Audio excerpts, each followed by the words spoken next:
Ok, bonjour. Donc bonjour, déjà pas de souci. Merci à vous de m'accueillir dans cette ville superbe. Donc je me présente, je m'appelle Tim, j'ai 18 ans. J'ai passé mon bac l'année dernière. Donc après mon bac, j'ai décidé de prendre une année pour voyager parce que j'avais pas envie de continuer les études juste après. Une année de blanche pour voyager en Afrique. Et donc je savais pas trop comment faire, quoi faire. Et comme je suis un fan de sport, j'ai décidé de partir en vélo en Côte d'Ivoire parce que j'aime les défis, je suis seul et j'aime le défi. Donc je suis parti de France début novembre et je me suis fixé une date d'arrivée en Côte d'Ivoire avril, mai, je ne sais pas trop parce que ça dépend de si je m'arrête dans quelques villes ou quelques pays. Donc je suis parti début novembre. J'ai longé la côte ouest de la France, je suis passé à côté de l'océan Atlantique. Après, je suis passé en Espagne, donc c'était tout en vélo. Je suis arrivé au Maroc le 1er janvier pour la nouvelle année. Je m'étais dit que j'allais arriver en Afrique pour la nouvelle année, un nouveau continent, pour découvrir de nouvelles choses. Sur mon parcours, j'ai vécu de très belles choses. J'ai été chez l'habitant, j'ai dormi également dans ma tente. Je suis passé par Lisbonne au Portugal, les plus grosses villes. Après je passais donc j'ai longé la côte ouest, j'étais au Portugal et je suis revenu vers Malaga et Motril pour prendre le bateau pour le Maroc. J'ai visité, j'ai fait beaucoup de vélo. Sur une journée, je fais à peu près 80 à 100 km de vélo.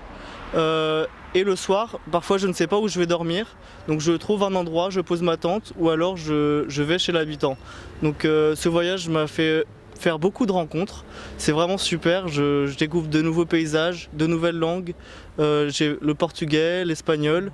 Qui parle espagnol? Je parle un petit peu espagnol, je sais me débrouiller mais je parle pas couramment, mais c'est le principal. Et pour la nouvelle année, j'ai quand même voulu, comme en arrivant au Maroc, j'arrivais la nuit. Et j'avais un peu peur parce que je connaissais pas le Maroc. La nuit, j'arrivais à 21h, 22h et je ne savais pas où dormir, quoi faire. Donc je me suis renseigné à Zayo. J'ai demandé à Zayo de voir s'il y avait des personnes qui pouvaient m'héberger. Et j'ai vu qu'il y avait Magid qui m'a hébergé, une personne très sympa qui m'a fait découvrir tout mon ami, oui, qui m'a fait Boujofé, qui m'a fait découvrir cette magnifique ville de Zayo.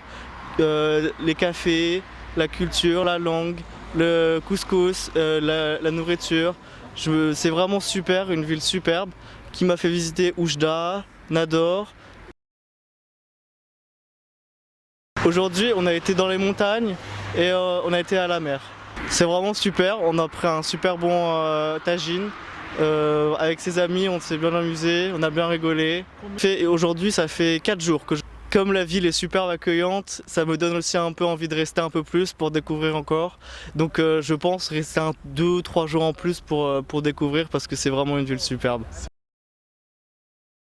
Grâce aux personnes, grâce à l'ambiance qu'il y a dans la ville, c'est vraiment super.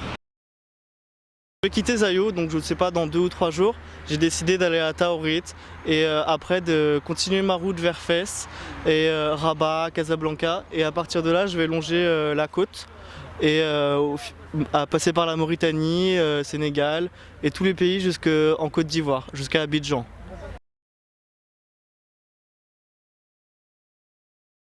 Vraiment, le vélo, c'est une manière de découvrir plus simplement.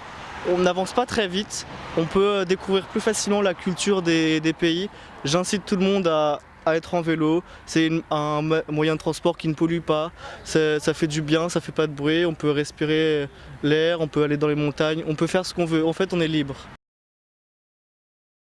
C'est ma première fois que je fais du vélo, avant je ne fais pas du tout de vélo.